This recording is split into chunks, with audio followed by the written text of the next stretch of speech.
answer having the three parts: introduction, body, and conclusion. In the introductions, the topic is the issue of waste management in India. First of all, what are the wastes? According to a very raw definition, wastes are the unutilized things or the things which we are not going to utilize in future. This is a definition of a waste, but the question is whether due to the technology interference, now various things what the human being earlier supposed that we are not going to use it, and now they are having the technology, they recycled it and reuse it. So now the things has been changed in the recent past due to technology. But despite some material or such materials which is very hard to recycled and reuse, okay, and such materials are known as waste. Now the question is, if we have to manage such waste, what you can even recycle, because for that you needs to set up an infrastructure, develop an infrastructure. So in introduction, you have to write about the amount of wastage which is created in India. I had mentioned here that India has surpassed. Now the question is why the problem of waste management in India? The major problem is the population, because the wastes are the product of the resource utilization. Once you started utilizing the resources, you also create the wastes. Okay. And if the population is increasing with the very fast rate, there is a chances of huge amount of production of wastage also. So what I have mentioned here is the India has surpassed China as the world's most populous country. And by 2050, India urban population will nearly double to reach 814 million. Why we are bothered about the urban population? Why I had mentioned urban population? Because the amount of municipal wastage, the municipal solid wastage in urban area is much more than the rural areas. Still the rural people are living a, you can say, nature friendly life or sustainable life, okay, in comparison to the urban area. In the urban area, the amount of municipal solid waste is much more. Yes, of course, now the structure of the rural India is also changing. Now the income is increasing in the rural areas. Now the facility and the resource utilization is also increasing with time. So the wastage production in the rural area is also increasing in comparison to the past. Because in the past, the people are using the organic method and living with the nature, and they are nature friendly. So the amount of waste in the rural area earlier, which was created, is comparatively less. So in the first line, I had mentioned that what is the major problem, why the wastes are created in much more number due to the huge population size. In the second paragraph, I had mentioned that the waste generation in the urban areas of India will be 0.7 kg per person per day. It is a per capita production of the wastes. One individual is producing 0.7 kg wastes, especially in the urban area where the amount of resource utilization is more. That's why the waste production is also more. Now, I had mentioned that approximately 4 to 6 times higher than in 1999. 2025 तक 0.7 kg पर person पहुंच जाएगा, जो 99 के comparison में कितना time ज्यादा है? 4 to 6 time. Why such jump? Why such jump? Of course, because of the more technology we have, and earlier what is not supposed to be resources is now resources. And now we have developed some new resources for us also due to technological interference. So the amount of waste product is also generating with the fast rate. Say for example, I would like to quote here one example. Earlier, when you look at before 1995, the India was not digitalized as a higher scale. Now we are using the mobile phone, we are using the laptop, we are using the tablets, and now we are creating the e-wastage. We are also creating the battery as a wastage apart from the plastic as a waste. Okay. तो ये जो digital क्रांति आई, digital revolution हुआ India के अंदर, उसका and result है कि कंप्यूटर और लैपटॉप जैसे चीज़ें भी आज वेस्ट क्रिएट हो रही हैं. उसी का एंड रिजल्ट है कि मोबाइल भी ह्यूज अमाउंट ऑफ वेस्टेज बन रहे हैं और बैटरीज जो उसमें इस्तेमाल हो रहे हैं वो भी हमारे लिए वेस्टेज क्रिएट हो रहे हैं. इसके बारे में हम लोग 95 के पहले एक्सपेक्ट नहीं कर सकते थे बिकॉज इंडिया में डिजिटल रिवॉल्यूशन था नहीं. This is one example.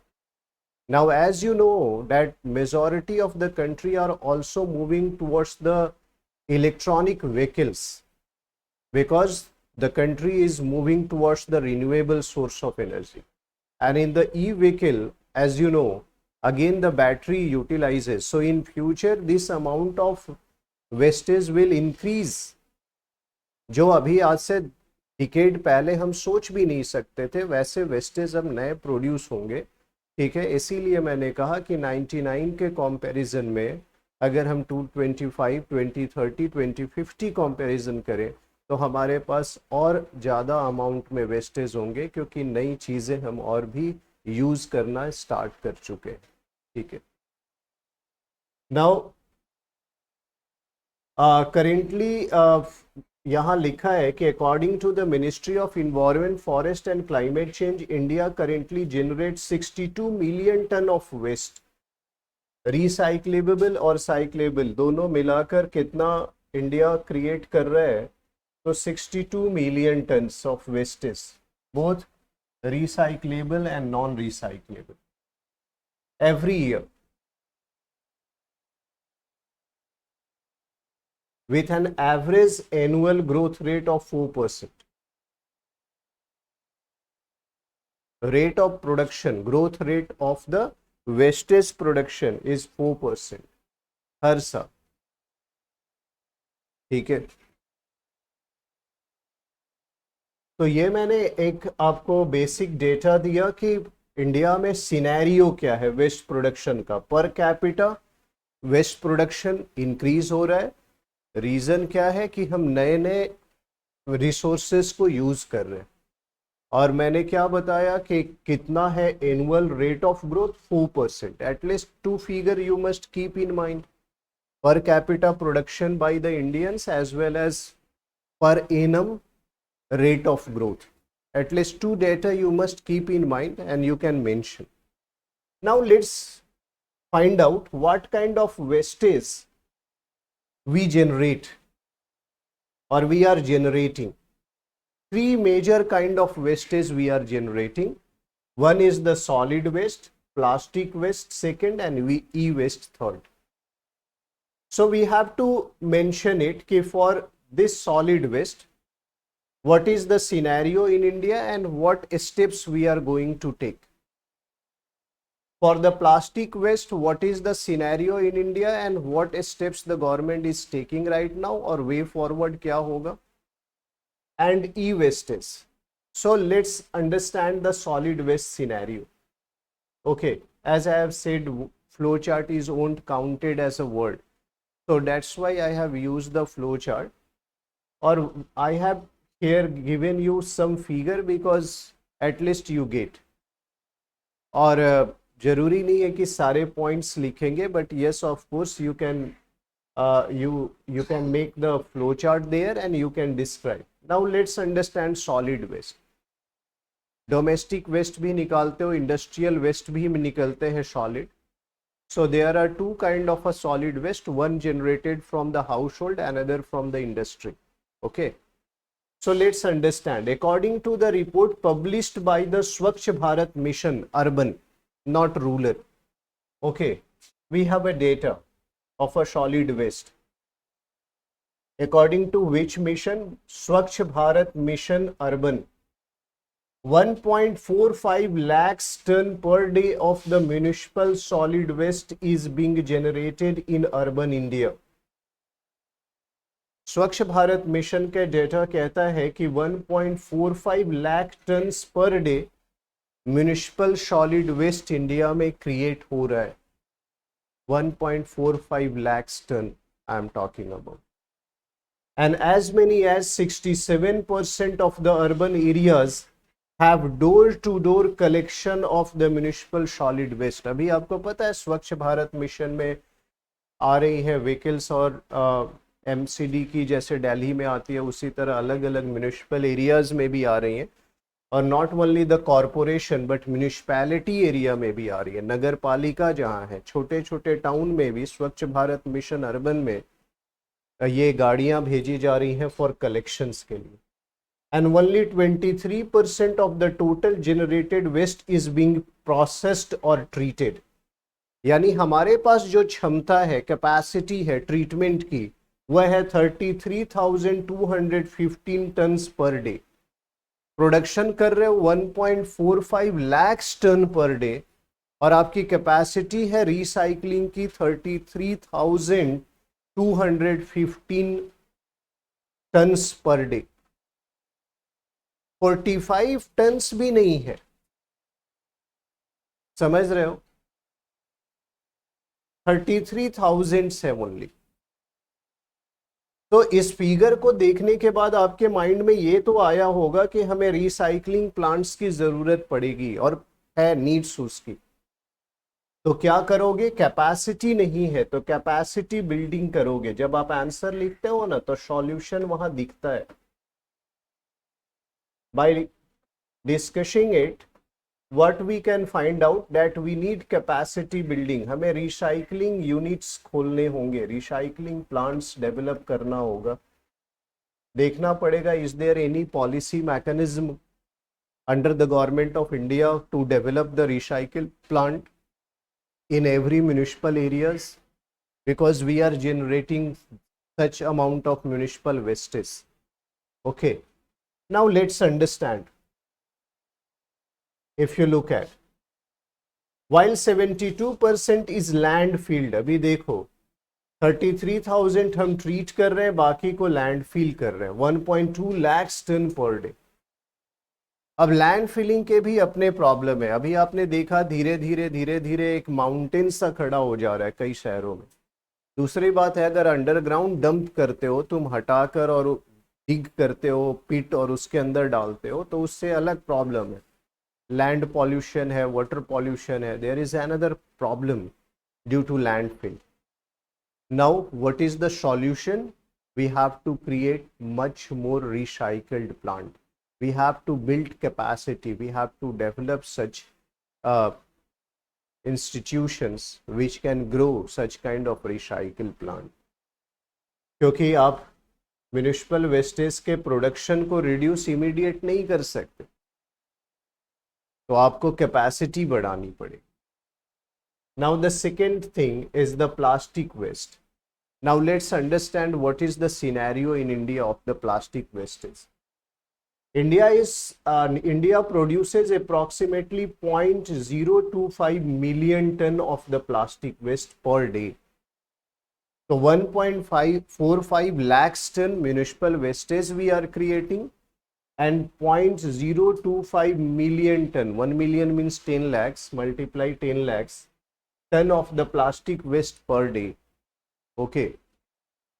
And this is expected to rise to 34 million ton per day by 2031.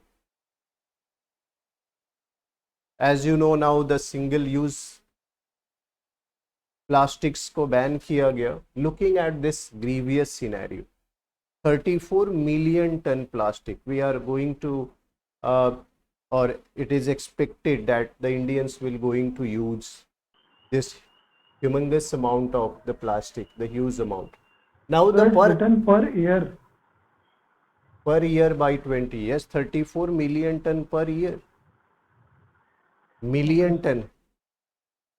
Okay, because in different fields we are using the plastics for till, मैंने बताया ना, आप अभी छोटे छोटे सैसे भी यूज कर रहे हैं इतने सारे, और वो कैरी करना आसान है, तो जितने भी मैन्युफैक्चरिंग यूनिट है वो प्लास्टिक का इस्तेमाल स्टार्ट कर दिए, क्योंकि हाउस होल्ड में जो पुअर पीपल है उस तक भी अपने प्रोडक्ट पहुंचाने के लिए उसको चिपर कॉस्ट पे, सस्ते कॉस्ट पे प्लास्टिक का यूज कर रहे हैं, वो सैशे का यूज कर रहे हैं, प्लास्टिक पैकेट्स का यूज कर रहे हैं प्रोडक्ट को, छोटे छोटे प्रोडक्ट्स को सेल करने के लिए। ठीक है, so the per capita plastic consumption in India by in 2017 was only 11 kg, and the percentage of plastic and rubber in municipal solid waste has risen 9.22% as compared to 0.66%. What I would like to suggest you, this is the data given by CPCB, Central Pollution Control Board of India. I'm just giving the data what is published by CPCB in his reports. Okay, so what we are facing the problem again, despite we have a municipal solid waste, apart from that the major solid waste is the plastic, and if the government is not going to take the steps to curb these plastic, तो हमारे लिए बड़ा challenge होगा। 34 million ton production होने का की संभावना है। Now the last one is the e-wastes. Now, what is the opinion of the United Nations in his report that India is one of the biggest producer of e-waste in the world, and it generate about 2 million ton of e-waste. So according to UN report, 2 million ton of e-waste the Indians is producing. तो 1.4 million ton ये मैंने बोला, ठीक है। Expect किया जा रहा है प्लास्टिक 34 मिलियन टन, और 2 मिलियन टन अभी ई वेस्ट यूज कर रहे हो, जबकि भारत में डेवलपिंग सिनेरियो है, अभी डेवलपमेंट का पेस ग्रेजुअली इंक्रीज हो रहा है। जैसे जैसे वो डेवलपमेंट का पेस और बढ़ेगा, when we are investing towards the renewable source of energy, the e wastage will increase, ये ई वेस्टेज और बढ़ेंगे। As we are penetrating very fast in a rural area digitally, that digital penetration again increase the e-wastage. So in future there is a chances that we can create more than 1 million tons e-waste in a future. Okay, क्योंकि हमारा focus भी तो digital penetration है, हमारा focus renewable sources है, and every renewable source, whether it is the hydrogen or it is you can say the electric vehicles by other sources, we needs batteries and other product, as well as मैंने अभी बताया कि the electrical and electronic equipment is increasing very fast rate, and mobiles, laptop and computer is used by Indians now in a growing number. So ये जो use भी बढ़ रहा है with a very fast rate, now it's poses threat to the Indian environment, because ये तो मैंने यहाँ पर आपके साथ क्या डिस्कस किया, the scenario of the waste production, कि कितना वेस्ट प्रोडक्शन हो रहा है।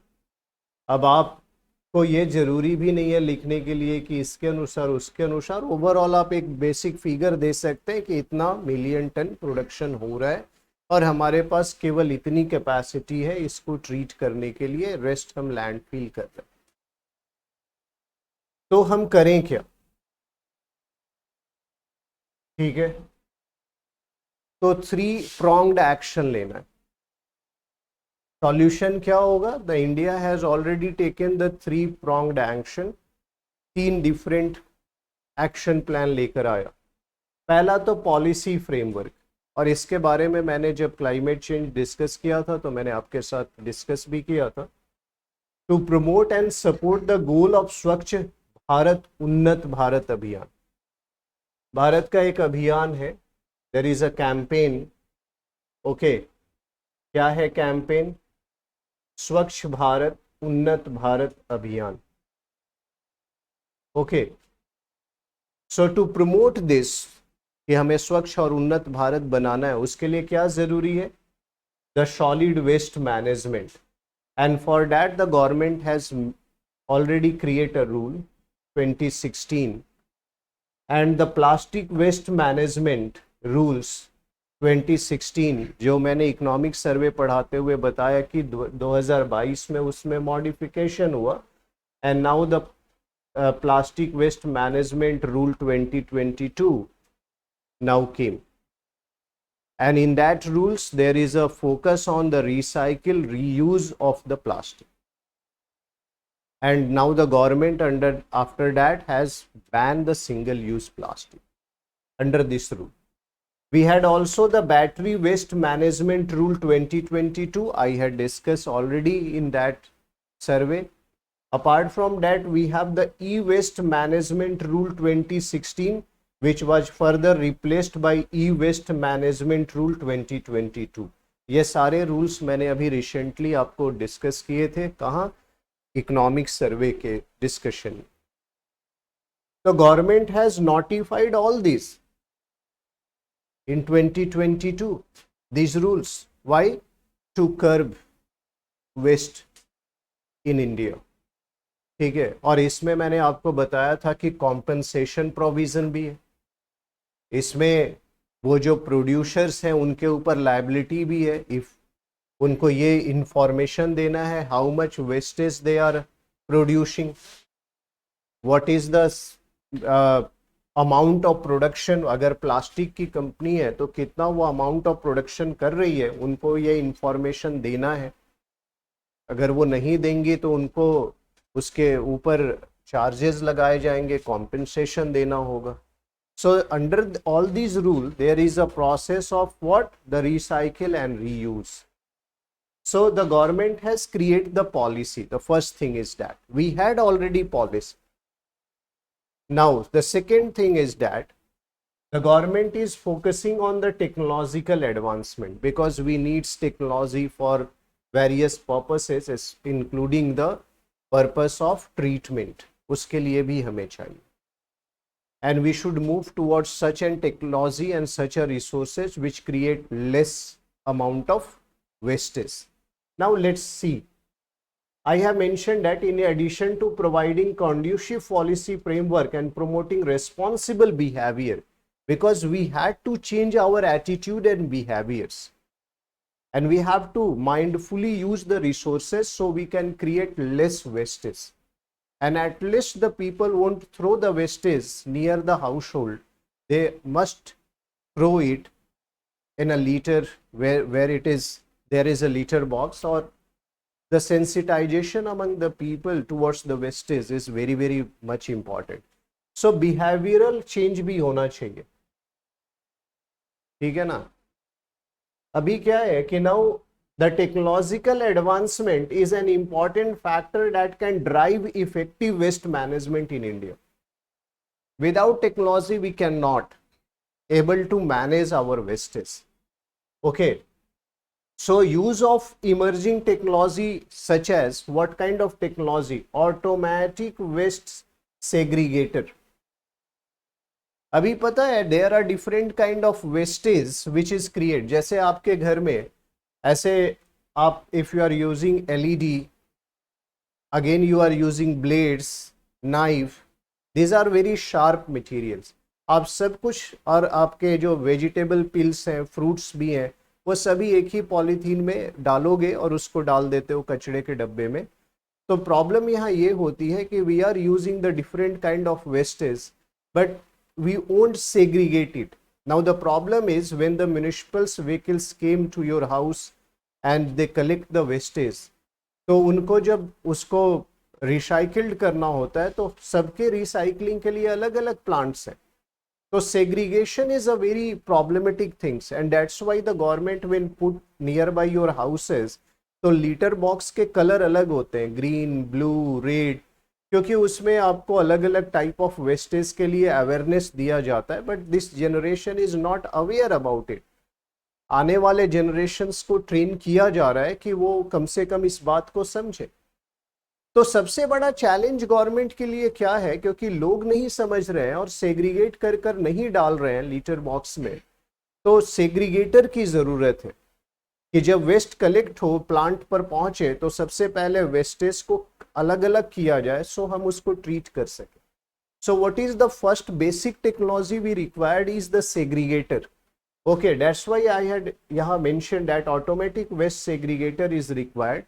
On-site waste processing like composting, okay, biomethanation, bio-CNG, gasifiers and pyrolysis etc. can transform the current waste management scenario in India. Now, as you know that if the people are using the vegetable peels or domestic wastage से हम लोग क्या कर सकते हैं, composting कर सकते हैं, खाद बना सकते हैं. तो एक टेक्नोलॉजी क्या दिया गया कि अगर लोगों को composting टेक्निक सिखाई जाए या बायोमिथेनेशन सिखाया जाए या बायो सीएनजी या बायोफ्यूल प्रोडक्शन सिखाया जाए, how you can produce by your food crops, okay, by your vegetables और फ्रूट्स वेस्टेज, कैसे उससे बायोफ्यूल या बायोमीथेन क्रिएट कर सकते हो या उससे कैसे कंपोस्ट तैयार कर सकते हो, अगर ये ट्रेनिंग भी हम दें तो हम एक बड़ा अमाउंट जो है वेस्टेज का उसको हम यूटिलिटी में कन्वर्ट कर सकते हैं. The things we can use in future and that will be very very productive for the human being. We can change it. So there is a need that we must train the individuals और हम on site waste यानी जहां create हुआ वहीं पर treat कर सकते हैं, उसको कैरी करके ले जाने की जरूरत नहीं. ठीक है, तो एक बेनिफिट क्या होगा कि हमारा कॉस्ट भी बचेगा, उसको कैरी नहीं करना होगा, जहां पर ये डेवलप हो रहा है वहीं कलेक्ट करो, इकट्ठा करो और वहीं बना दो बायोफ्यूल या उसी से कंपोस्ट बना दो. तो ये हमारे लिए बेनिफिशियल होगा. और क्या मेंशन किया है कि certain emerging techniques, other emerging techniques okay is also required. जैसे इमर्जिंग टेक्निक, ये जो इंडियाज में प्लेसेस है यहाँ पर सेंटिनल्स प्लांट्स डेवलप किए जा रहे हैं. जैसे एग्री वेस्ट के लिए मैनेजमेंट के लिए रो पर पंजाब में एक प्लांट्स डेवलप किया जा रहा है. Paper and pulp industry Saharanpur, अब यहाँ पर भी वेस्टेज होते हैं जो जनरेट, हम इसको रिसाइकल कर कर फिर से पेपर बनाने में यूज कर सकते हैं. Delhi drain project, Bhalswa lake and Ghazipur landfill Delhi. ठीक है ना, गाजीपुर में last to last year landfills जो है वो नीचे आ गया था जिसके कारण 3-4 लोग दब के मर गए थे. ठीक है ना, सो गाजीपुर में भी एक बड़ा माउंटेन्स है, पूरा एक एरिया ही है. ठीक है. Now Shamli town in Uttar Pradesh, the government also set up the plant for the recycling of the wastage. Apart from in Kanpur, leather industry, there is a huge leather byproduct is releasing from that. The government has set up a plant to recycle it. Okay. Now textile industry in Ahmedabad, Surat, Bombay, these are the textile belt of India, as you people know. The government is also set up the plants to recycle the materials, as well as sugar industry wastage. Mumbai, Maharashtra is one of the largest sugar producing belt of India apart from the Uttar Pradesh. Earlier Bihar was also there, but now the sugarcane industry has failed there. Distilleries industry waste in Hyderabad, as well as St. Inez Creek, Goa, and Belandur Lake in the Bengaluru, and Kokum River, Chennai and Madurai. So these are the center all across India where the government has set up, because these are the industrial waste, industrial region where we are producing different kind of wastes. So at least we have to mention that where the government has set up already the bigger recycling reusable plants to treat the wastes. Okay. Apart from that, now when we talk about other initiative, हमने कहा technology में सेग्रीगेटर चाहिए, technology में हमें recycle plants develop करना है, technology में हम ऑन साइट जाकर और कंपोस्ट और बायोफ्यूल और बायोमीथेन प्रोड्यूस कर सकते हैं. So we can take such steps. Okay. Now apart from that, other initiative, what the government of India has undertaken several national initiatives. ठीक है. एक तो मैंने ये बताया, ये कैंपेन गवर्नमेंट चला रही है, स्वच्छ भारत उन्नत भारत, और उसको करने के लिए कई रूल्स बनाई, क्योंकि तभी स्वच्छ हो सकता है जब हम वेस्ट मैनेजमेंट करें। दूसरा हमने कहा टेक्नोलॉजी भी लेकर आ रहे हैं, नई टेक्नोलॉजी भी डेवलप हो रही है, और मैंने बताया अभी आपको मैप दिखाया कि कई जगह प्लांट्स भी सेटअप किए गए, ठीक है, उस खास इंडस्ट्रियल हब में जहाँ वेस्टेज ज़्यादा क्रिएट हो रही है। उसके बाद भी मैंने कहा लेदर को दिमाग में भी रखकर, फिर प्लास्टिक को भी दिमाग में रखकर, कॉटन प्रोडक्ट भी जो वेस्टेज बन रहे हैं, यानी डिफरेंट वेस्टेज के लिए गवर्नमेंट अलग अलग प्लांट, डिस्टिलरीज भी जहाँ है वहाँ भी, ठीक है। Swachh Bharat mission, national water mission, waste to wealth mission. अब क्या है कि I had mentioned it, you should prepare at least 50 words on all these missions. आपको 50 वर्ड जानने चाहिए इन मिशंस के बारे में, ठीक है। और इसमें कमिटमेंट क्या है, effective waste and pollution management in India. ये जितने भी मिशन है इनका पर्पस क्या है, waste management as well as pollution management. So what the other initiative government has taken, the government has launched several missions keeping in mind the effective waste management. Okay, apart from this rules, technology, missions, government mission पर भी काम कर रही, ठीक है। Now emphasis has also been laid on approaches of setting up decentralized waste processing site within cities to cater problem of fresh municipal solid waste and legacy waste management, ठीक है। तो क्या कर रहा है, वेस्ट प्रोसेसिंग यूनिट भी develop कर रहा है। अभी अभी मैंने दिखाया मैप उसी वेस्ट प्रोसेसिंग यूनिट्स का। और क्या कर रहे हैं गवर्नमेंट्स, इन कंटिन्यूएशन टू स्वच्छ Bharat mission objective, the waste to wealth mission has deployed a decentralized waste processing technology park. What we are developing under the waste to wealth, waste processing technology park, okay. And this park include technology that segregate fresh municipal solid waste, and this segregate waste is used as feedstock for the gasifier and pyrolysis unit to generate energy. जो तुम plant लगा रहे हो technology, waste technology park में, उसका जो waste product निकलेगा उसको भी गैसीफायर और पायरोलिसिस से एनर्जी बनाने के लिए इस्तेमाल करोगे। तो एक तो तुम रिसाइकिल करके यूज करने के लिए प्रोडक्ट अलग क्रिएट कर लोगे, दूसरा जो रिसाइकिल करने के बाद भी वेस्ट बचा उसे भी आप यूज कर लोगे एनर्जी प्रोडक्शन में, ठीक है ना। This is the technology which is the government has developed or implant in where the waste technology park. Okay, the park also include a drain cleaner unit, because now through drainage the wastage enter into the aquatic water, aquatic bodies, or you can say the water bodies, and they also pollute the water bodies, and sometimes the drainage choke due to the solid wastage, जैसे plastic के कारण, other solid wastage के कारण drainage चौक हो जाते हैं, और उसके कारण क्या हो जाता है, रेनी सीजन में फ्लड लाइक सिनेरियो क्रिएट हो जाता है। जैसे आपने बिहार फ्लड की स्टोरी सुनी होगी, बाद में क्या रीजन निकल के आया, या मुंबई में भी देखते हो, दिल्ली में सम टाइम, इसलिए देखते हो बिफोर रेनी सीजन क्या करता है म्युनिसिपल कॉरपोरेशन, सारे ड्रेनेज क्लीन करता है। अगर ड्रेनेज कैपेसिटी नहीं बढ़ाई जाए तो जो रन ऑफ होगा वो क्या होगा, स्ट्रीट में आ जाएगा, फिर उसके कारण क्या होगा, अर्बन फ्लड्स हो जाएंगे।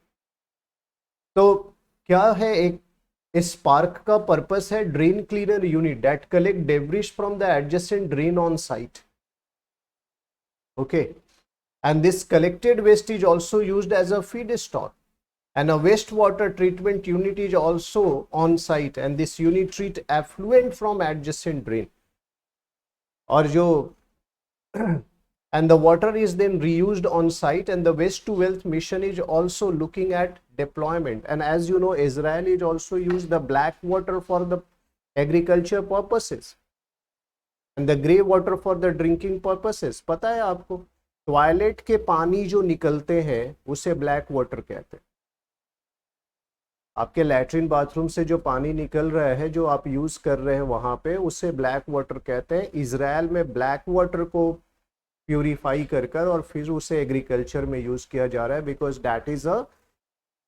Desertic area. बात समझ में आ रही है? Because there is a water crisis region. Now the government has sent there experts there to learn this technology, so in future we can use that technology and use in the agriculture purposes or other purposes. Okay, तो आप समझ लीजिए कि जहां पर पानी की crisis है वहां क्या सिनेरियो है, where there is a water crisis. Okay, the government is focusing on the waste management and recycling and reusing. So I had given you the ideas. Okay, what is the scenario of waste in India and what are the steps taken by the government? Government is not just creating policy to manage, but the government is also emphasizing on the technology. They are also emphasizing on research and development and other missions they had launched. They also developing the and training the students of these generations, and they are also campaigning for sensitizations. स्वच्छ भारत उन्नत भारत, ये campaign भी पूरे देश में चलाया जा रहा है for the awareness among the mass towards the sustainable environment. So at the end you have to write the conclusion like that. So multi-pronged strategies the government has taken in the recent past to curb these challenges. एक नहीं, कई steps government ने लिया. So this is all about that. I will share this notes to you people. Okay, now let's see the another.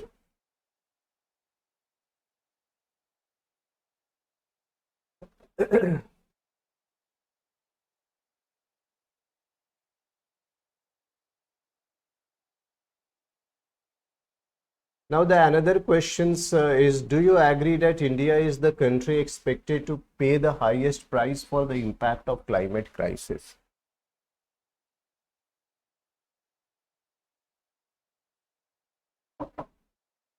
Prima facie, when you look at this question, the answer is yes. Yes, I am agree. No, but of course, if the question is, do you agree? And if you are agree, and of course, everyone is agree that India is the country expected to pay the highest price. But before writing the yes, we have to give evidences.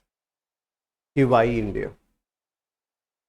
Now, what I have mentioned here, that climate change is the most unpredictable, complex, and variable phenomena. We cannot predict.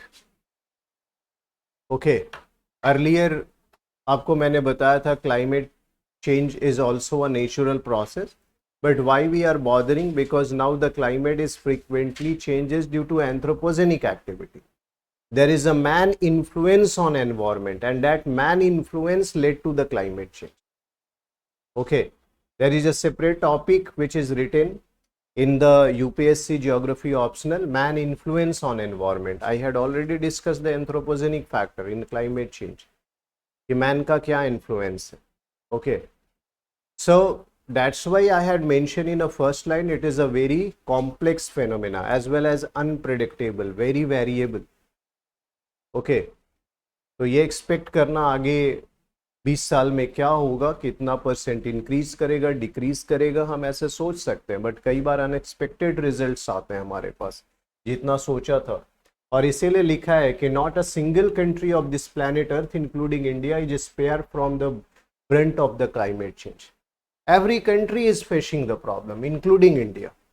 So I had mention yes I am agree, but not I had used the word yes.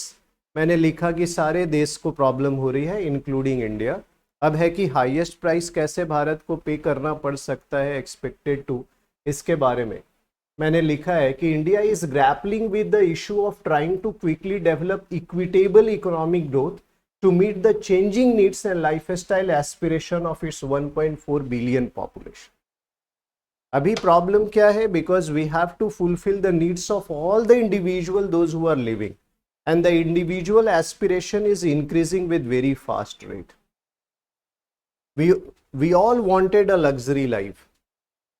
We all wanted much more resources for us.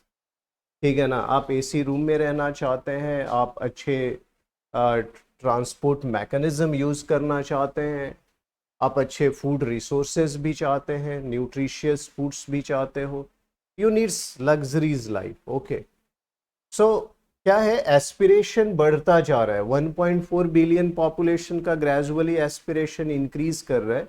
उस aspiration को fulfil करना है, ठीक है, तो उसके लिए आपको इकोनॉमिक ग्रोथ करना होगा, and once you need economic growth तो फिर आपको एनर्जी की रिक्वायरमेंट होगी, and India is still using the what non renewable source of energy, and India is one of the great contributor of the greenhouse gases, as you people know.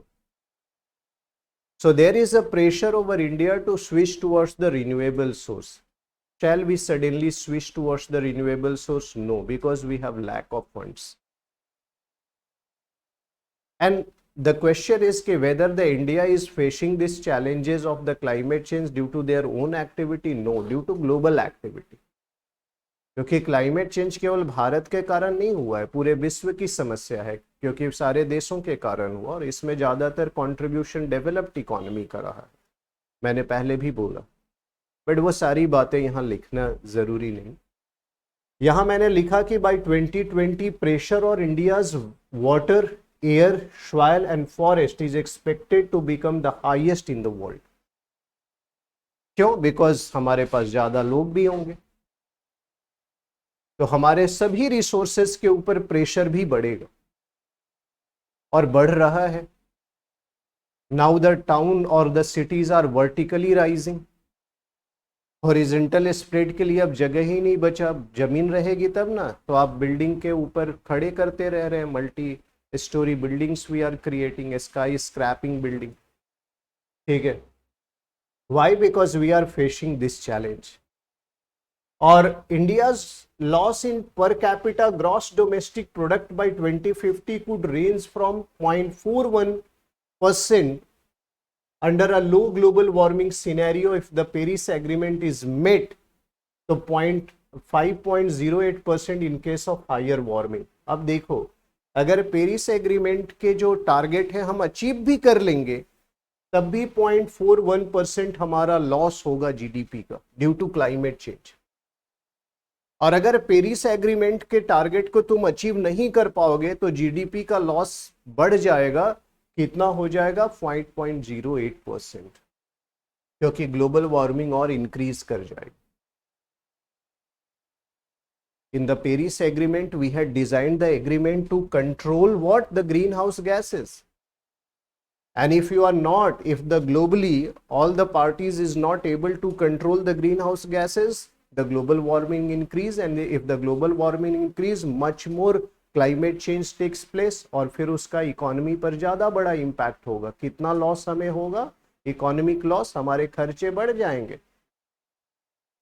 हमारे बीमारी पे खर्चे, हमारे क्रॉप प्रोडक्शन पे खर्चे, सभी चीजों पे खर्च बढ़ जाएंगे, तो जीडीपी में हमारा लॉस होगा ना।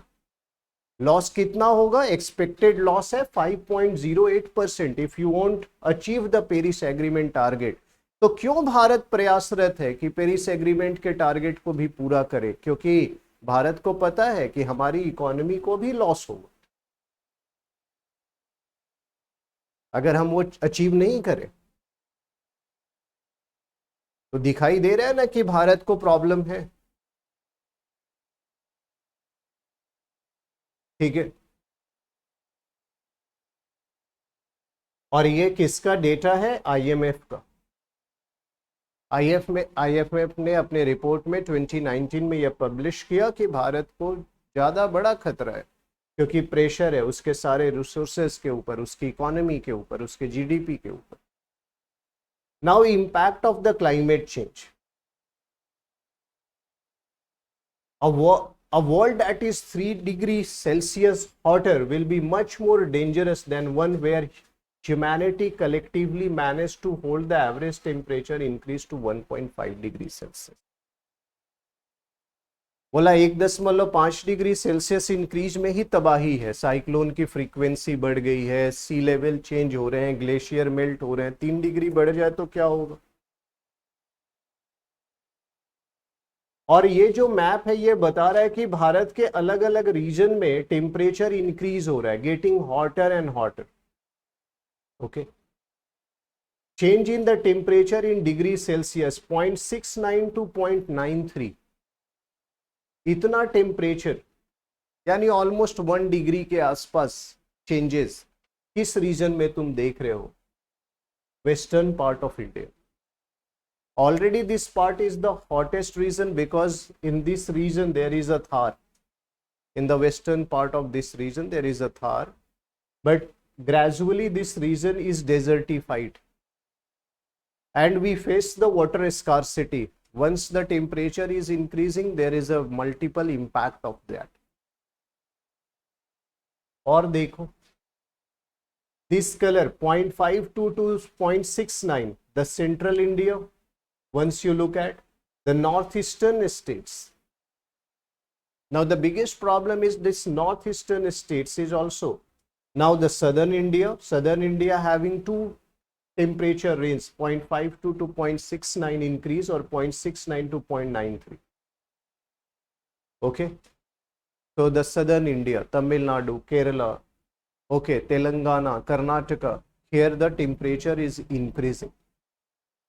Now once you look at the regions of the eastern India, this is the Gangetic belt as well as Tarai region close to the Himalaya. Here we are finding 0.26 to 0.28. Okay, and now in the Himalayan belt when you look at, the glaciers are melting. The melting of the glaciers led to the flooding as well as drought also.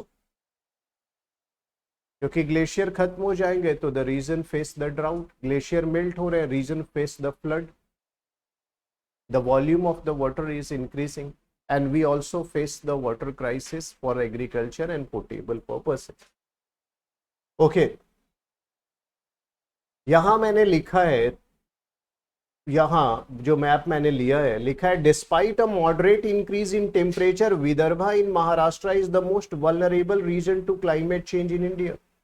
अभी पता है NCERT में विदर्भास का जो case study है उसको भी modify कर रहे हैं, and that is in news. If you read the newspaper in the recent past, in the old NCERT there is a case study of Vidarbha in which it is written that the Vidarbha is a water scarce region and dry belt and the people are facing the problem and that region having the highest case of suicide. अभी government उसको change कर रही, तो उसके ऊपर भी था कि वो केस स्टडी क्यों गवर्नमेंट हटा रही है, देयर इज अ कंट्रोवर्सी। ठीक है, but the things which is apart, वो भी गवर्नमेंट का एजेंडा क्या है, विदर्भा का मेंशन है बट विदर्भा के बारे में चीजें अलग प्रोट्रे की जा रही हैं। And according to World Bank, the region now deeply agrarian and lack the infrastructure in terms of electricity, irrigation and cope with an increase in the temperature. Here what I have mentioned that the region around Jaipur saw the highest increase in the temperature 0.93 degrees Celsius. Okay. And here in the Tamil Nadu region, temperature increased significantly more across Tamil Nadu. So I had given you the ideas through the map in India, all across India, what we are facing now, the temperature is increasing from the normal ranges. ठीक है ना? And in Himalayan belt, the temperature somewhere also decreasing. तो cold region में आप देखते हैं extreme temperature चला जा रहा। Now, so what is mentioned here? Going forward, the climate model suggested that India will suffer from additional 2 heat waves per year. अभी आप देख रहे हो ये अप्रैल देखना डिक्लेयर हो जाएगा hottest April, because in the central part now the loo is influencing. Okay, additional 2 heat waves per year India will suffer from. Okay, now or an extra 12 to 18 days at high temperature in the summer. Sir, heat wave warnings have already been published. Heat wave warnings have already been published, sir. Like the temperature increase would be close to 4 to 5 degrees in the coming 1 week. Yes, 2 degrees Celsius the temperature has projected to increase in the last 2 days. ठीक है, between 2071 and 2019, 2071 से 2099 के बीच the maximum temperature during the hottest month of the year in Delhi are projected to be around 38 to 43 degrees Celsius. What is the today's temperature?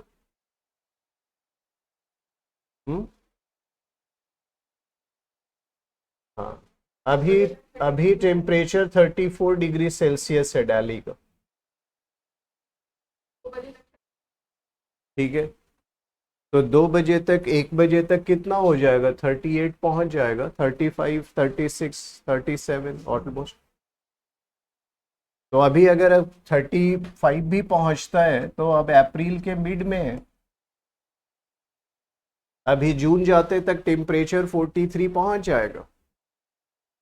अभी question ये है कि expectation क्या है कि 71 से 99 के बीच में, ओके, ये नॉर्मल टेम्परेचर होगा समर का।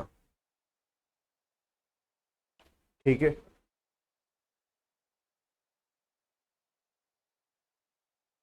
नाउ अभी वो 1 बजे तक 30 क्रॉस करेगा।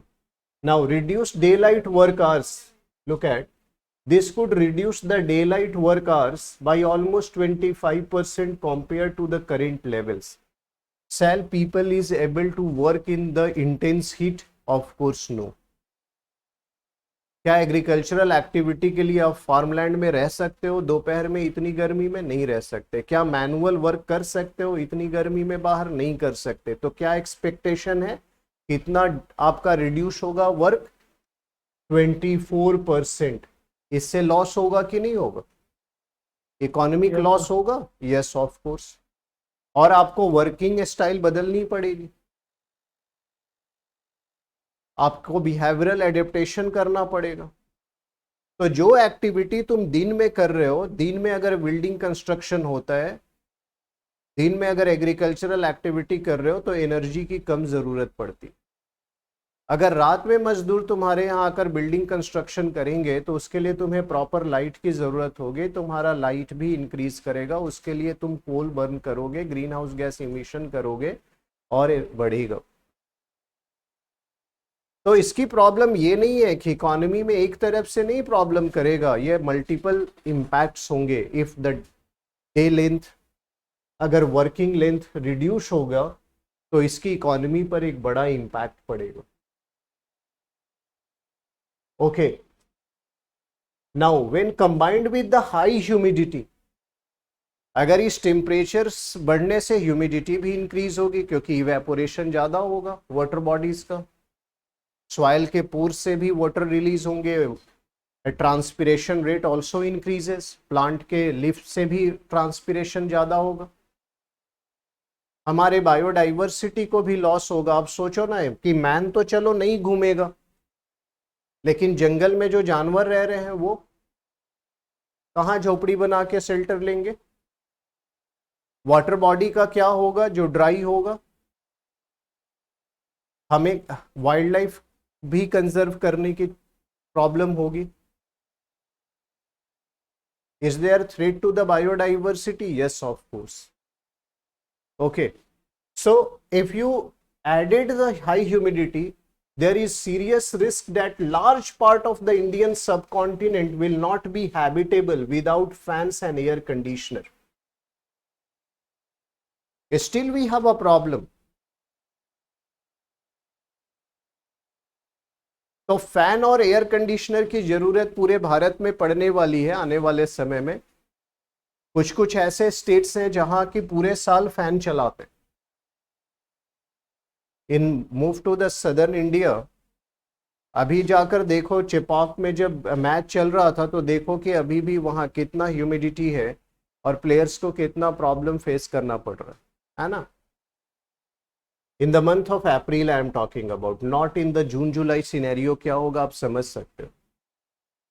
Okay, and The people will not able to maintain the healthy core body temperature, क्योंकि मैंने बताया था आपका बॉडी टेम्परेचर कांस्टेंट होता था, और उसके लिए मैंने बताया था एडेप्टेबिलिटी ह्यूमन में होती है, वार्म रीजन में अलग, कोल्ड रीजन में अलग. जो वार्म एडेप्टेबिलिटी मैंने बताई थी, अगर वो वार्म एडेप्टेबिलिटी आप में नहीं हुआ तो you are the facing the problem of dysentery, diarrhoea and other diseases, and the death may occur. So that also influence the body temperature, and the most extreme heat will be borne by the central and the northern western part of India. As you know, heat wave की frequency central और western part में increase ज़्यादा करेगी, so problem यहाँ है. So what is required? अभी problem क्या है हमारे साथ कि we need the much more ventilated house, but in urban area another problem is that the people are living in a crowded, poorly ventilated home without clean drinking water or cooling system. So one side the temperature is increasing, that poses problem, pressure on economy, health, as well as agriculture and water bodies. Apart from that, now because we are facing the challenges that land is less, urbanization with the faster rate, and people won't afford the ventilated house. afford क्या करेंगे, है ही कम. अभी तो सबके लिए घर ही नहीं है. हाउसिंग फॉर ऑल गवर्नमेंट का मिशन है, ठीक है. So this is the challenge. So basic, अब देखो यहां पर एक कुछ ग्राफ्स है. There is a projected change over the Indian region. There are multiple graphs. This is the graph change in the annual precipitation over the Hindu Kush Himalayas. And when the change in the surface air temperature over the Hindu Kush Himalaya, change in the summer monsoon precipitation over India, and change in the sea surface temperature of the tropical Indian Ocean, and change in the surface air temperature over entire India. 5 graph है. ये graph कहता है, ये देखो कि 2040 2069 2040 से 2069 के बीच में 3.6 डिग्री सेल्सियस, यहाँ 3.6 जो है ये परसेंट एनुअल प्रेसिपिटेशन यहाँ वेरी करेगा. इसका रेंज होगा 2 to 8. So amount of precipitation is going to change, or 3.6% with the annual rate it is changing. 2070 से 99 के बीच में 7.2% चेंज दिखाई देगा तुम्हें हिमालयन बेल्ट में, ठीक है. ये है डेटास. अगर हम यहां बात करें change in the surface air temperature 40-69 के बीच में 2.3%, 70-99 के बीच में 2.8%. अगर आप बात करोगे समर मॉनसून प्रेसिपिटेशन तो 2040 to 69 6% चेंज आपको दिखाई देंगे, 70-19 10% changes. Sea surface temperature 40 to 69 1.2% changes, and 1.6% 72. So what we are facing the challenges, and overall surface air temperature देखोगे 2% 40 to 69 we predict the changes, and in 70 to 99 2.4%. So what we are going to face, the biggest challenge is that the amount of annual precipitation also change, temperature change, and not only in the plain region as well as plateau region of the India, but also in the Himalayan belt. Okay. So what I have mentioned here, the rainfall expected to continue declining, and both snowfall and glacier in the Hindu Kush Himalaya are diminishing. Himalayan region में glacier भी diminish हो रहा है और rainfall भी. Is it not poses the threat? Yes, of course. To the human life, to the wildlife, other diversity, and agriculture also. It also poses the problem to the domestication of the animals and the plants. Overall कितना बड़ा problem होगा due to decline, and consequently the flow of water in the Indus, Ganga, Brahmaputra, all these mighty river is projected to fall by 8.4%, 17.6 and 19.6%. okay, Ganga में कितना reduce होगा 17.6%, 8.4% in Indus and 19.6% in the mighty Brahmaputra river. क्या होगा? projected to fall the flow of water. अभी सोच रहे हो ना कि समर में वैसे ही हमारे पास प्रॉब्लम होती है इरिगेट करने के लिए या supply of drinking water. The river are getting dry and dry. Is it not the biggest challenge for India? Yes, India is facing the most brunt. अब देखो यहां पर स्कार्सिटी का ग्राफ है, ठीक है ना. Most of the India has severe water scarcity. if you look at, okay, अब देखो ये कलर जो है, ये green colour, it is low scarcity, blue moderate, ठीक है ना, ऑरेंज सिग्निफिकेंट और रेड सीवियर. अगर आप देखोगे सीवियरिटी किसकी है? Kaveri. Kaveri is a peninsular river. the peninsular river fed by the rainfall. The monsoon rainfall is essential for the continuous flow of the peninsular river, because उनका सोर्स ग्लेशियर तो है नहीं, तो वो पेरिनियल नहीं है, वो सीजनल होते हैं. और अगर मॉनसून इफेक्ट हुआ तो उनका पानी का फ्लो इफेक्ट होगा. तो किसको सबसे ज्यादा थ्रेट है? Kaveri, peninsular river. इंडस को भी देखिए, कृष्णा को देखिए, अभी फिर देखिए नर्मदा, दामोदर, गोदावरी, गंगा, महानदी, ब्रह्मणी, ब्रह्मपुत्र. देख रहे हो? All these are the mighty river of India, very very essential river. Okay, अब ये सारे रिवर्स क्राइसिस में, क्योंकि रेड सिग्नल बढ़ रहा है ना, ये इंक्रीज करेगा रेड समय के साथ, और ये जो है ना ग्रीन, ब्लू, ऑरेंज, कम होता जाएगा, ये रिड्यूस करेंगे, सीवियरिटी बढ़ेगी. सो आप टेक्स्ट ना यूज करके ग्राफ से भी यूज कर सकते हो. टेक्स्ट लिखने की जरूरत नहीं है. Through graph you can represent, yes the rivers are problem facing the problem. Okay, no need to write everything, every point. I had written because this is the first time I am explaining the things कि content क्या होता है. But content सारा as it is नहीं लिखना. अगर 250 word में लिखना है तो हम ग्राफ बना के भी अपनी बातों को समझा सकते हैं.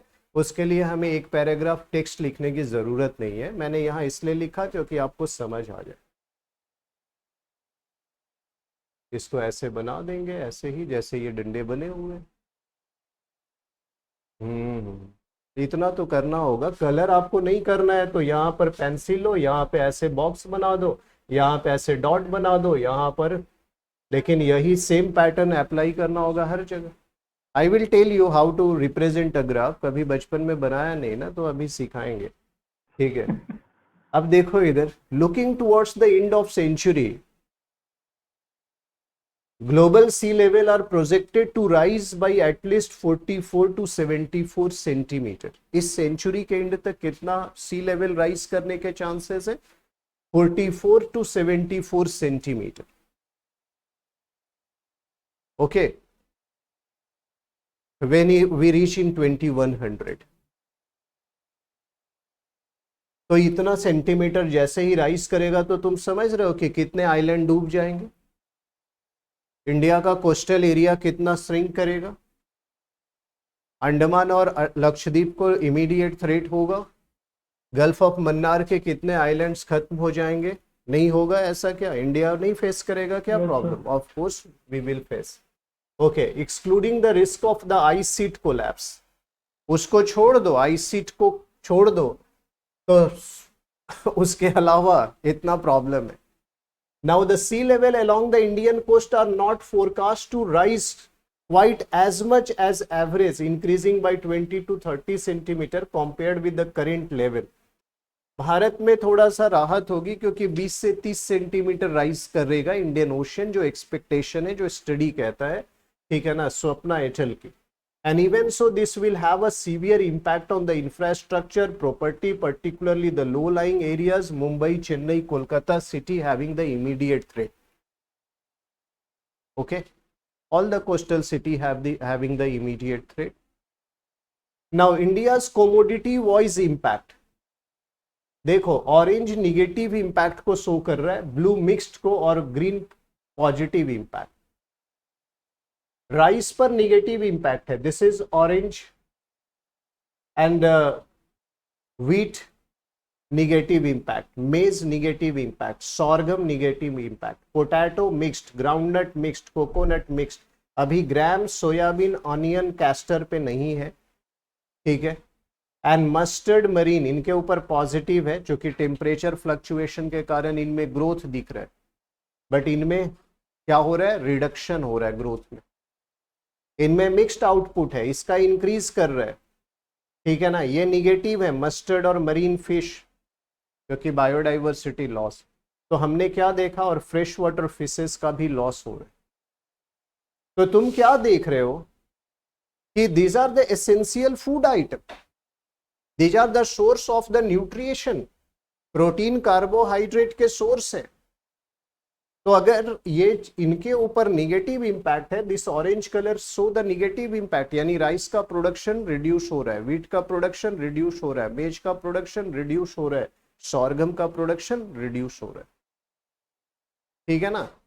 और क्या हो रहा है, फ्रेश वाटर फिशेस का प्रोडक्शन रिड्यूस हो रहा है. इनके ऊपर भी चेंजेस दिख रहे हैं, यहां पॉजिटिव चेंजेस है. लेकिन ओवरऑल अगर हम कंपेयर करें तो negative impact is much more larger than the positive. Again it creates inflation in the market, महंगाई बढ़ जाएगी, माल न्यूट्रिशन बढ़ जाएगा, ठीक है, हंगर बढ़ेगा. सस्टेनेबल डेवलपमेंट में हंगर आप रिड्यूस करना चाह रहे हो, ठीक है, और ऑफ कोर्स कन्फ्लिक्ट बढ़ेंगे, इन्फ्लेशन बढ़ेगा, अनएम्प्लॉयमेंट रेट भी बढ़ेगा, बर्डन ऑन इकोनॉमी इंक्रीज करेगी. Government has to support much more people. अभी पीडीएस आप दे रहे हैं और इंक्रीज करना पड़ेगा. कोविड में सिनेरियो में जब लोगों के पास जॉब नहीं था, सरकार को देने पड़े थे monetary support as well as food. आपके बफर स्टॉक रिड्यूस होंगे, आपको इंपोर्ट करना पड़ेगा, इंपोर्ट करना होगा तो उसके लिए फॉरेन एक्सचेंज रिडक्शन होगा, आपके पैसे डॉलर खर्च होंगे, ठीक है. तो overall impact of this is larger. You can show this graph and show that कि how the food crisis, we face the food crisis due to climate change. But अगर आप बता रहे हो फूड क्राइसिस, तो you must give evidences. No need to write, just express your ideas through graph also. That's why I always said that use pie chart, flow chart, graph. No need to write in the words if you have a limited words, if you have to answer your ideas in a limited word. So what I have said that it also affects the low income rural community. Why the rate of migration is increasing in India, especially rural to urban, in search of job. Now agriculture is facing the problem of climate change. Agriculture become costly, so people are now leaving the agricultural activity and become laborer now. The owner of the land now become the laborers. वो छोड़ रहे हैं agricultural activity, अपने खेत रहते हुए भी दूसरे के यहाँ जाके काम कर रहे हैं, क्योंकि जब क्रॉप लगा रहे हैं तो इतना अनप्रेडिक्टेबल वेदर है कि कल क्या होगा वो समझ नहीं पा रहे, और उससे उनको लॉस हो रहा है, तो धीरे धीरे लोग छोड़ रहे हैं. अब जब लोग छोड़ेंगे एग्रीकल्चरल एक्टिविटी तो उससे भी हमें प्रॉब्लम होगा, क्योंकि फूड और बढ़ेगी scarcity. Okay, so community that depend on coastal ecosystem for food and livelihood, as the disappearance of the coral reef, degradation of mangrove and saline intrusion into the water table affect the productivity of agricultural land and the natural ecosystem.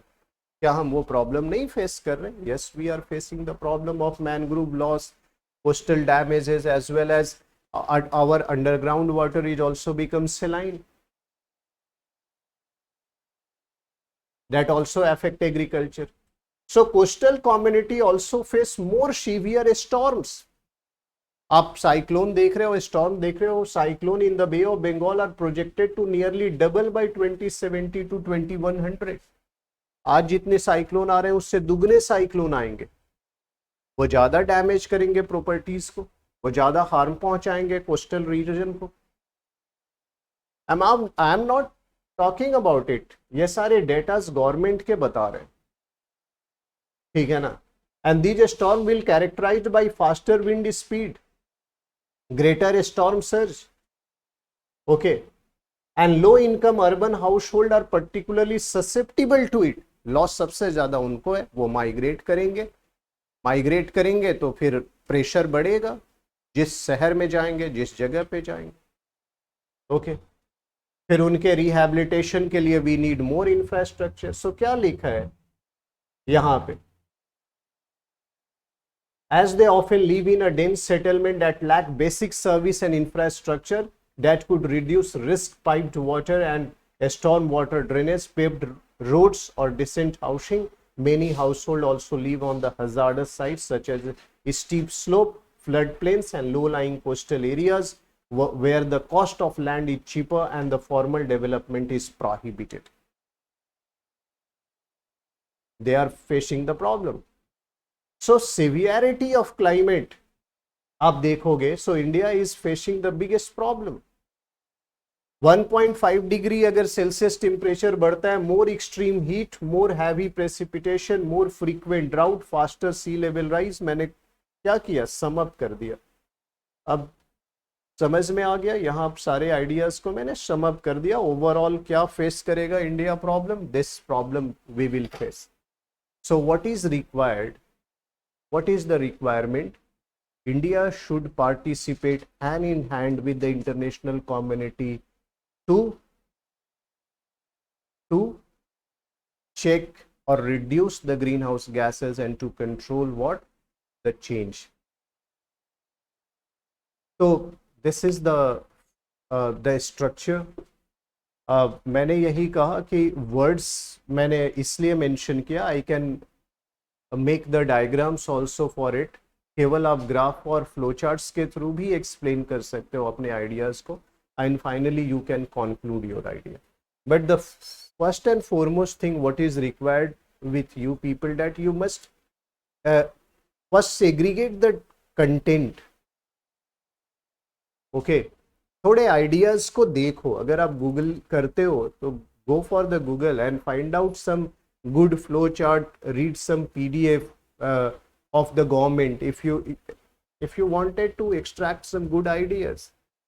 जैसे मैंने कहा था कि economic survey में मैंने पढ़ाते हुए आपको जो ग्राफ और फ्लो चार्ट दिखाए थे जो सरकार के डॉक्यूमेंट में है, वो आपको बोला था कि इसको यूज करना सीखो. Otherwise if you are looking at the notes of the institution, जिस दिन हम नोट्स आपको देते हैं, प्रोवाइड करते हैं, वो बेसिक्स ही काम आता है केवल, बाकी उसके ऊपर बिल्ड करते हो आप, और आपको इनोवेट खुद करना पड़ेगा आइडियाज. ऐसा नहीं है कि the graph I am using, the map I am using, ये आप अवेलेबल नहीं था, ये तो अवेलेबल है, बट वो रिपोर्ट्स आप नहीं पहुंच पाएंगे. कोई ज़रूरी नहीं है कि हर रिपोर्ट्स आप पढ़ें, लेकिन अगर आप कुछ कंटेंट सर्च करना चाहते हो तो कुछ अच्छे कंटेंट्स देखो, ठीक है. जब मैंने कहा रीराइट करने के लिए, तो मेरा पर्पस यही था कि थोड़ा ब्रेनस्टॉर्म करो. थोड़ा तो पसीना बहाएंगे, थोड़ी मेहनत करेंगे. स्पून फीडर बन जाओगे, हर चीज मैं दे दूं और आप एकदम पका पकाया ले लिए और खाइए और बैठ जाइए, तो फिर उससे आपका कुछ इम्प्रूवमेंट नहीं होगा. आपको ये आइडिया ही नहीं लगेगा कि मुझे कैसे कंटेंट यूज करना है एग्जामिनेशंस में. और मैंने कहा कि जब तक आंसर्स में आपको टीचर को कुछ अलग ना दिखाई दे, प्रेजेंटेशन या फिर कंटेंट, तो आपको अच्छे मार्क्स नहीं देगा, फिर वो एवरेज मार्किंग करते हैं। और यूनिवर्सिटी नहीं है कि 60% सबको आ गया, सभी पास कर गए। एक एक मार्क्स की लड़ाई है, एक एक मार्क्स से आपके एक ईयर जाने वाले हैं। प्री में या तो सिलेक्शन होगा या रिजेक्शन होगा, मेंस में होगा या रिजेक्शन, या फाइनल भी 1 वीक पहले रिजल्ट आएगा अभी, यूपीएससी फाइनल रिजल्ट। और 1 वीक पहले भी जो बच्चे फेल होंगे फिर वो प्री में अपीयर होंगे और फिर प्री क्वालिफाई करेंगे, ठीक है, क्योंकि वो इतना मैच्योर हो चुके होते हैं। तो एफर्ट आपको इनिशियली तो लगाना ही है। आइडियाज मैं दे रहा हूँ, प्रैक्टिस आपको करनी है। तो मैं एक्सपेक्ट करूंगा कि आप एयर पॉल्यूशंस के ऊपर लिखें फिर से। अगर आपको लगता है आपने बहुत अच्छा आंसर्स लिखा है तो मुझे चेक कर कर आपको इनसाइट देने में प्रॉब्लम नहीं है, लेकिन आपका अच्छा का जो पैरामीटर है वो मेरे माइंड में एवरेज है। इसीलिए मैं बार बार कहता हूँ ना कि थोड़ा और एफर्ट लगाओ, थोड़ा और एफर्ट लगाओ, थोड़ा और एफर्ट लगाओ, उससे तुम ग्रूम करोगे, उससे तुम्हें आइडिया मिलेगा। अभी शायद टाइम ज़्यादा स्पेंड करना होगा, हो सकता है 20 मिनट की जगह आपको 2 घंटे भी लगे, बट ये जो अभी 2 आवर्स तुम्हारा इन्वेस्टमेंट होगा, that will pay you later on. वो आपको एक अच्छा रिजल्ट देगा, अच्छी रैंक देगा, अच्छे पोजीशन देगा। और अगर अभी आप वहाँ समय बचाओगे जहाँ आपको इन्वेस्ट करना है, तो आप उस जगह पे नहीं पहुँचोगे। और अगर सिविल सर्विसेज में आपको आपका सिलेक्शन भी होता है and you get a very low rank, वो एक केवल जॉब है जहां आप जाके अपने लाइवलीहुड के लिए अर्न कर सकते हैं, ठीक है। बट जो आप रियल में चेंजेस लाना चाहते होगे या नहीं भी चाहते होगे, तो वो लाने के लिए अपॉर्चुनिटी मिलेगा अगर आप अच्छे रैंक लाएंगे, अच्छे पोजीशन पे होंगे, ठीक है। तो चॉइसेस इज योर्स, मैं तो सजेशन ही दे सकता हूँ। So try to write over other questions, लिखने की कोशिश करिए, मुझे दिखाइए कल। खास करके 2 क्वेश्चन लिख कर लाओ आप लोग। एक क्वेश्चन है इसके ऊपर, air pollution undoubtedly one of the most pressing environmental issues in India. और इकोलॉजिकल सिग्निफिकेंस मैनग्रोव्स का ऑलमोस्ट जितने भी लोगों ने लिखा है ऑलमोस्ट ठीक लिखा है, क्योंकि वो स्ट्रेट फॉरवर्ड है। बस मैं ये चाहूँगा कि कम से कम कुछ मैप्स दो और कुछ फ्लो चार्ट्स भी क्रिएट करो। और साथ ही साथ तो मैनग्रोव्स के ऊपर आई एम नॉट एक्सपेक्टिंग, जिन्होंने नहीं लिखा है वो लिख लेंगे, लेकिन एयर पॉल्यूशन के ऊपर और conservation of biodiversity for sustainable development, इसके ऊपर लिखने की कोशिश कीजिए। तो कल मैं चूँकि नेक्स्ट वीक से मैं मंडे से ना इंडियन ज्योग्राफी स्टार्ट करने वाला। Environment I had finished, environment में सिविल सर्विसेज यूपीएससी में एक है टॉपिक एनवायरमेंटल पॉलिसी, तो वो पॉलिसीज मैंने अलग अलग चैप्टर के साथ पढ़ाए हैं आपको। और एनवायरमेंटल हजार्ड पढ़ना है, तो I will discuss environmental hazard, that is the last topic. So tomorrow I will take that topic, environmental hazard, ठीक है ना। उसके अलावा एजुकेशन है, एनवायरमेंटल एडुकेशन भी एक टॉपिक है, ठीक है ना। तो उसके ऊपर आप ब्रेन स्टॉर्मिंग करो, मुझे बताना। So my plan is from Monday I will start the Indian geography. Tomorrow I will discuss environmental hazard. Okay. Policy जैसे मैंने बताया, मैंने कंजर्वेशन ऑफ बायोडाइवर्सिटी पढ़ा है, तो गवर्नमेंट की पॉलिसीज, उसके लॉज सब बता दिए। जब मैं क्लाइमेट चेंज पढ़ा रहा था तो मैंने इंडिया के स्टेप्स पढ़ाए। फिर अलग से इकोनॉमिक सर्वे जब डिस्कस किया तो मैंने बताया कि वाइल्ड लाइफ के लिए क्या लेजिस्लेशन है, वेस्ट मैनेजमेंट के लिए क्या है, ठीक है ना, क्लाइमेट चेंज के लिए इंटरनेशनल एफर्ट क्या है, नेशनल एनडीसीज के बारे में मैंने बताया था, नेशनल डिटरमिन्ड कॉन्ट्रीब्यूशंस भारत का, उसके ऊपर। तो जब आपसे ऐसे तो क्वेश्चन मुझे नहीं लग रहा है, अभी तक मैंने नहीं देखा कि कहीं पूरा कोई पॉलिसी पे बनाए। वो एक पॉलिसीज के ऊपर क्वेश्चंस बनाते हैं, इधर ऑन फॉरेस्ट कंजर्वेशन और वाटर मैनेजमेंट और फॉर द वेस्ट मैनेजमेंट, ऐसे क्वेश्चन होता है। But you have to learn the segregately all the policy of the government of India, okay. तो ऐसे आपको पढ़ना होगा। तो इंडिविजुअली तो मैं सबके साथ हर हिट्स में पढ़ाता आया हूँ, लेकिन आपको माइंड में रखना होता है। ओके, सो चलो फिर कल मिलते हैं, करके आइए टास्क। आई एम एक्सपेक्टिंग कि आप करके आना।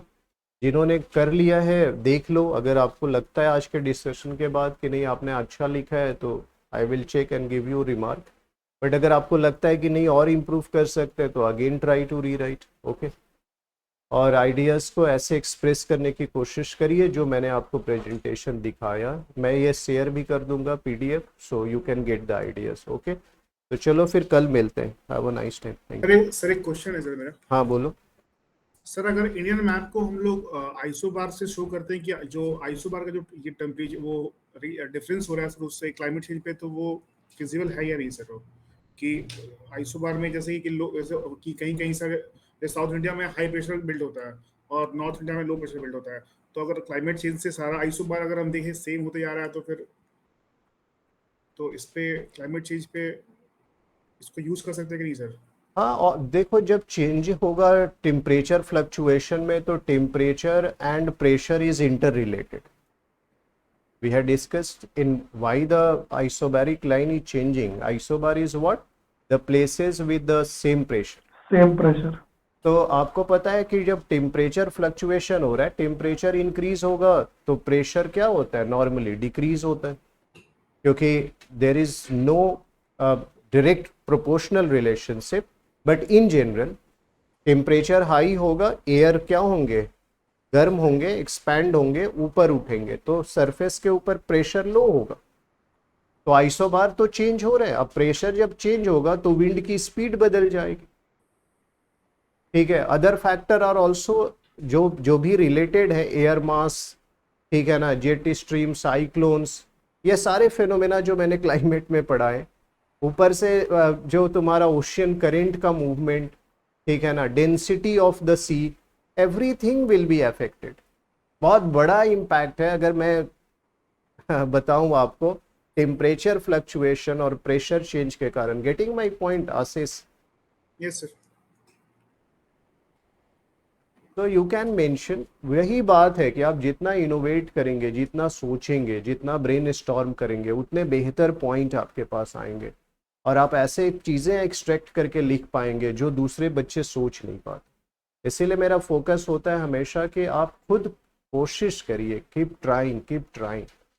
और आप नहीं समझ आ रहा है तो you can discuss, you can ask, you can chat with me. Okay, then I will support you, I always ready for that. तो चलो फिर कल मिले। Thank you. Thank you, sir.